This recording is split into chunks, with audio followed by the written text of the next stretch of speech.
दोस्तों, युक्तिकरण में व्याप्त भ्रष्टाचार को लेकर शिक्षक साझा मंच ने राज्य सरकार के खिलाफ मोर्चा खोल दिया है। इसी बड़ी खबर के बारे में हम इस वीडियो के अंदर विस्तार पूर्वक समझने वाले हैं। नमस्कार दोस्तों, मैं हूं आपका दोस्त लोकेश साहू और आप देख रहे हैं लोकेश साहू यूट्यूब चैनल। आप सभी दर्शकों का हमारे इस यूट्यूब परिवार में बहुत बहुत स्वागत है।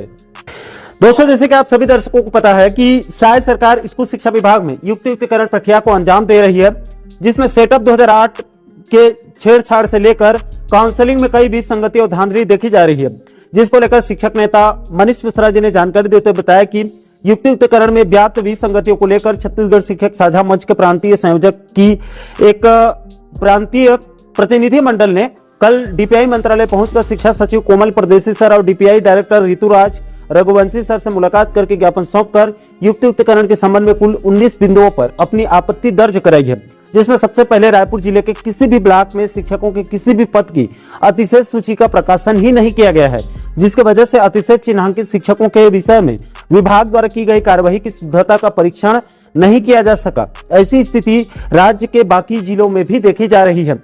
इसके बाद दूसरी आपत्ति, अतिशय चिन्हांकित शिक्षकों को काउंसलिंग के पहले दिन या फिर रात में ही व्यक्तिगत रूप से अचानक सूचना दिया गया है। यह भी युक्तिकरण प्रक्रिया में बहुत बड़ी धांधली है, इसमें पारदर्शिता का अभाव है। इसके बाद तीसरी आपत्ति, अतिशय शिक्षकों के दावा आपत्ति करने का कोई उनको अवसर नहीं दिया गया है। यह भी अपने आप में जो है वो बहुत बड़ी भ्रष्टाचार की ओर इशारा कर रहा है। इसके बाद चौथे नंबर की आपत्ति, काउंसलिंग करते समय वहां पर काउंसलिंग स्थल में भी शिक्षकों की आपत्तियों को स्वीकार नहीं किया गया है। यह भी अपने आप में बहुत बड़ी धांधली है। इसके बाद पांचवी आपत्ति, काउंसलिंग स्थानों पर जहां पर काउंसलिंग किया गया है वहां पर आपत्तियों और समस्याओं के निराकरण करने के लिए कोई भी सक्षम अधिकारी उपस्थित नहीं रहना, यह भी अपने आप में चिंताजनक स्थिति है, चिंता का विषय है। इसके बाद छठवें नंबर की आपत्ति, रायपुर जिले में प्राइमरी स्कूलों में उस संस्था के सीनियर सहायक शिक्षकों को अतिशय चिन्हांकित करके काउंसलिंग में बुलाया गया और जूनियर सहायक शिक्षकों को बचाते हुए उसी स्कूलों में यथावत रखा गया है। इसके बाद सातवें नंबर की आपत्ति, मिडिल स्कूलों में शिक्षकों को मनचाहे तरीके से किसी भी विषय का शिक्षक मान लिया गया। विषय के चिन्हांकन के लिए कोई भी स्ट्रॉन्ग और लॉजिकल आधार नहीं दिया गया है। इसके बाद आठवें नंबर की आपत्ति, जिन स्कूलों से अतिशय शिक्षक चिन्हांकित किए गए उन्हीं स्कूलों में रिक्त पद दिखाते हुए शिक्षकों को पद भी आवंटित कर दिए गए। यानी कि दोस्तों, भ्रष्टाचार यहाँ पर अपने चरम पर है। इसके बाद 9वें नंबर की आपत्ति, हाई स्कूल और हायर सेकेंडरी स्कूलों में किसी विषय के पदस्थ एकमात्र व्याख्याता को भी अतिशय चिन्हांकित कर दिया गया है और कई स्कूलों में सेटअप से अधिक कार्यरत व्याख्याताओं को भी अतिशय चिन्हांकित नहीं किया गया है, यानी कि यहाँ पर भेदभाव किया गया है। इसके बाद 10वें नंबर की आपत्ति, कई हायर सेकेंडरी स्कूलों में व्याख्याता के पद रिक्त नहीं होने के बाद भी अतिशय व्याख्याताओं को पद आवंटित कर दिया गया है। इसके बाद 11वें नंबर की आपत्ति, युक्तिकरण प्रक्रिया में आत्मानंद स्कूलों में प्रतिनियुक्ति के लिए असहमति देने वाले कई शिक्षकों को अतिशय चिन्हांकित नहीं किया गया है और कई पीएम श्री स्कूलों को भी अतिशय की गणना से मुक्त रखा गया है, जो कि उचित नहीं है। इसके बाद 12वें नंबर की आपत्ति, कई शालाओं में पद रिक्त होने के बाद भी काउंसलिंग में उन पदों को रिक्त नहीं दिखाया गया, इसलिए कई एकल शिक्षकीय शाला अभी भी एकल शिक्षकीय रह गए हैं और सरकार जबरदस्ती ढोल पीट रही है कि एकल शिक्षकीय और शिक्षक विहीन स्कूलों में शिक्षक मिल गए हैं। इसके बाद 13वें नंबर की आपत्ति, काउंसलिंग में शिक्षकों की सीनियरिटी को लेकर कई आपत्तियां रही है, लेकिन इसका अभी तक कोई भी सकारात्मक समाधान नहीं किया गया है। इसके बाद 14 नंबर की आपत्ति, इस युक्तिकरण की प्रक्रिया में कई जिलों में भाई भतीजावाद और निरंकुशता की शिकायत सामने आई है, जिसमें कई जिलों में अधिकारियों की साठगांठ के आरोप लगे हैं, क्योंकि बिना अधिकारियों के मिली भगत के ये संभव हो ही नहीं सकता। इसके बाद 15वें नंबर की आपत्ति, इस युक्तिकरण प्रक्रिया में कुछ संभाग में 7 जून 2025 को संभाग स्तरीय काउंसलिंग का आयोजन किया जा रहा था, जिसमें 6 जून 2025 के रात तक भी किसी भी शिक्षक को कोई सूचना नहीं दी गई है। ऐसी स्थिति में उपयुक्त स्थान चयन करना तो दूर की बात है, कई शिक्षक तो काउंसलिंग में संभाग मुख्यालय तक भी नहीं पहुंच पाए। उनको अनुपस्थित मानते हुए एक तरफा शाला आवंटन करके उनके साथ घोर अन्याय किया गया है।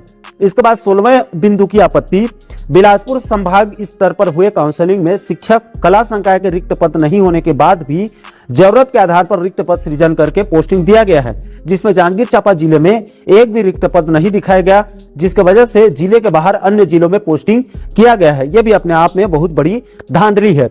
इसके बाद 17वें नंबर की आपत्ति, पूरे प्रदेश में जिले के बाहर किए गए पोस्टिंग को निरस्त कर जिलों में आवश्यकता के आधार पर जिला अंतर्गत अन्य रिक्त विषयों में पोस्टिंग करके समायोजन करने की मांग रखी जा रही है, ताकि जिले में पढ़ाई का स्तर बाधित ना हो और रिक्त पदों की पूर्ति हो सके।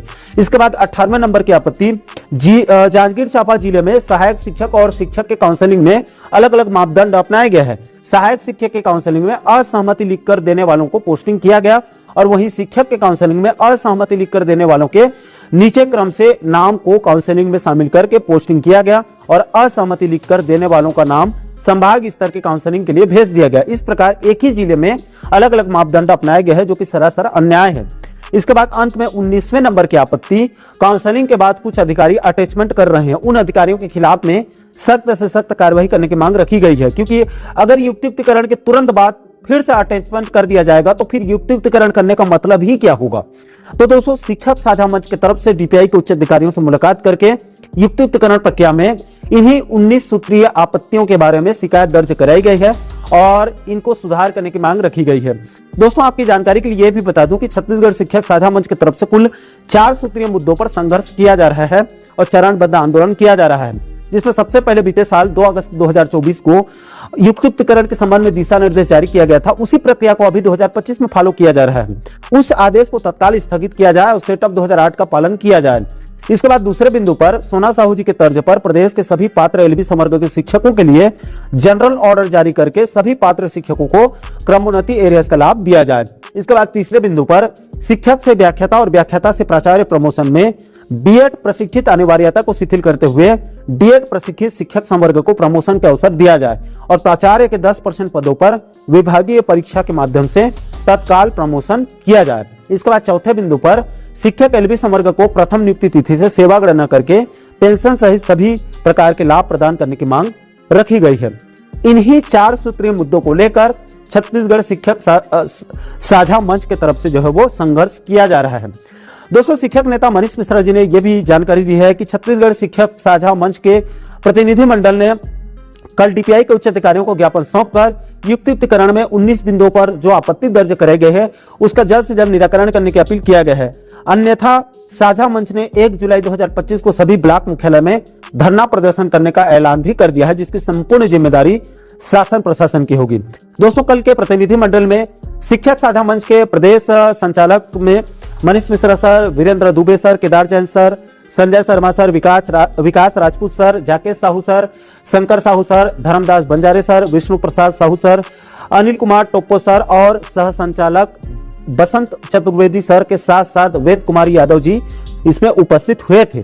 तो दोस्तों, युक्तियुक्तिकरण में व्याप्त विसंगति को सुधार करने के लिए साझा मंच ने विभाग के उच्च अधिकारियों को 30 जून तक अल्टीमेटम दिया है। अगर 30 जून तक त्रुटियों को सुधार नहीं किया जाता है तो आगामी 1 जुलाई से साझा मंच के बैनर तले प्रदेश के शिक्षक सभी ब्लॉक मुख्यालय में हुंकार भरने वाले हैं। तो आशा करता हूं दोस्तों कि आप इस वीडियो के माध्यम से इस महत्वपूर्ण मुद्दे को बिल्कुल सरल शब्दों में आप अच्छे से समझ गए होंगे। दोस्तों, इस पूरे मामले को लेकर आप लोगों की क्या राय है? क्या साझा मंच की तरफ से बिल्कुल सही निर्णय लिया गया है अथवा नहीं? इस पूरे मुद्दे को लेकर आप क्या सोचते हैं? आपकी क्या राय है? नीचे आप लोग कमेंट बॉक्स में अपनी अपनी प्रतिक्रिया आप लोग जरूर शेयर कीजिएगा। और दोस्तों, आप आगे भी प्रदेश के शिक्षकों, कर्मचारियों और पेंशनर्स बंधुओं के साथ साथ बेरोजगार युवाओं से जुड़ी इसी प्रकार के महत्वपूर्ण मुद्दों पर, महत्वपूर्ण टॉपिक पर आप आगे वीडियो देखना चाहते हैं तो आप हमारे चैनल को जरूर सब्सक्राइब कर लीजिएगा, ताकि आने वाले सभी नए वीडियो का नोटिफिकेशन जो है वो आप लोगों तक तुरंत पहुंच सके। दोस्तों, इस वीडियो में फिलहाल अभी के लिए इतना ही। इस वीडियो को अंत तक देखने के लिए आप सभी दर्शकों का बहुत बहुत धन्यवाद।